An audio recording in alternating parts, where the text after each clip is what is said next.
Okay, so this is a video overview of my game, which is a retro-inspired platformer. So to start things off, I'll just introduce you to the character. His name is Roland, simply because he's a ball and he rolls around the screen. He also has two other forms, a fish and a bird, and he'll switch between these depending on what area of the world that he's in. So I'll just run you through a couple of the design aspects of my game. So the genre, like I mentioned before, is a platformer. The reason I've also put rhythm is because it has some features of a rhythm game, although it doesn't fit under that genre specifically. For example, Guitar Hero is a game where the player has to press buttons in time with the music. In my game, the obstacles and jumps will be placed so that this happens in time with the beat. Just because it makes it so much more exciting. I remember playing a game like this and I just wanted to play more and more, so that's why I'm trying to incorporate it into my design. Target audience, I've gone for a PEGI 7 and over rating. It doesn't deal with any issues or ethical problems. The character's quite cute and quirky, which is why I designed it to appeal to the kids. The music's exciting for teenagers and young adults, along with the retro and neon graphics, which were designed to replicate old arcade games. So again, this is more exciting, I think, for people of my generation who kind of want to look back and see what things were like.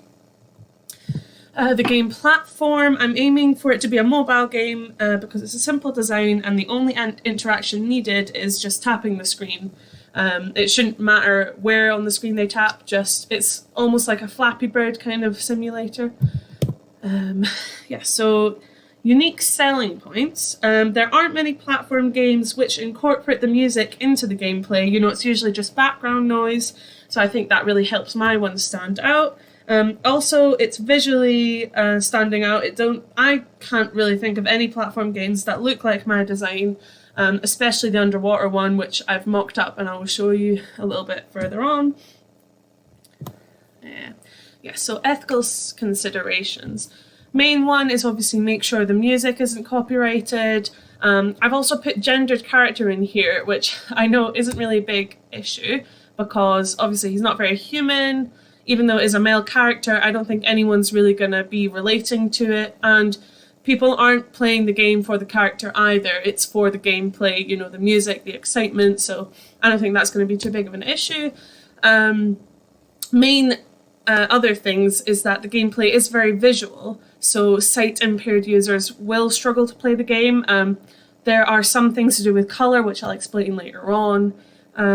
Also, it involves tapping the screen, so players with motor issues may struggle as well if they don't have very good dexterity with their fingers. Replay value, you know, the music's exciting. People want to play the game to listen. There's also the competition element, similar to things like Temple Run. Players will compare how far through the level they managed to get. So there's going to be a progress bar at the top of the screen that shows you how far through you are, how close to the finish, and you know the point of the game is that if you die, you have to restart again. So it's almost like Temple Run, you know, your score resets to 0, but you have that high score however far you got last time, which I think adds that sort of element of excitement as well.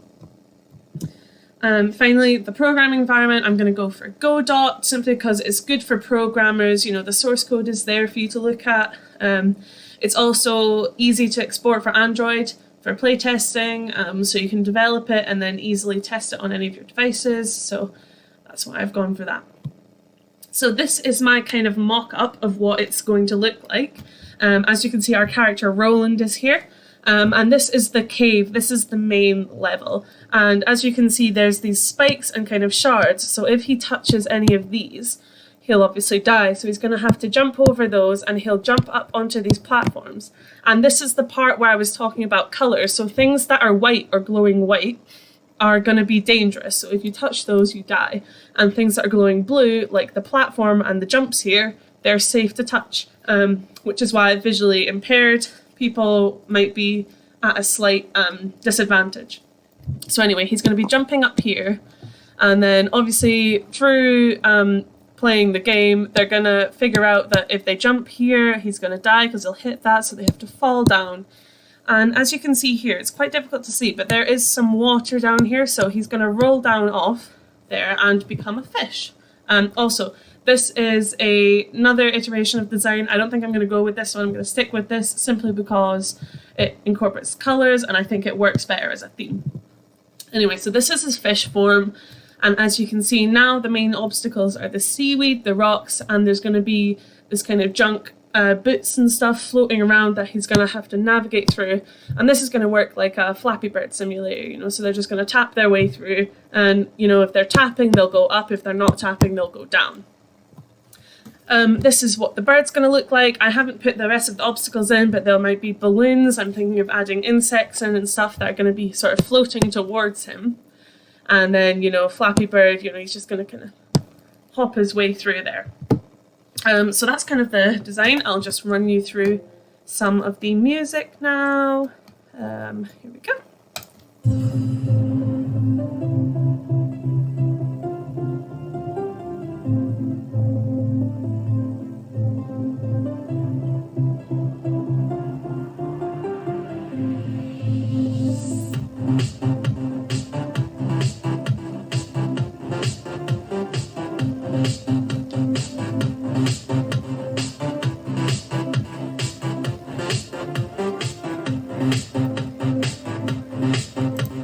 Okay, so that is, I think that's everything I wanted to cover. Thank you for listening.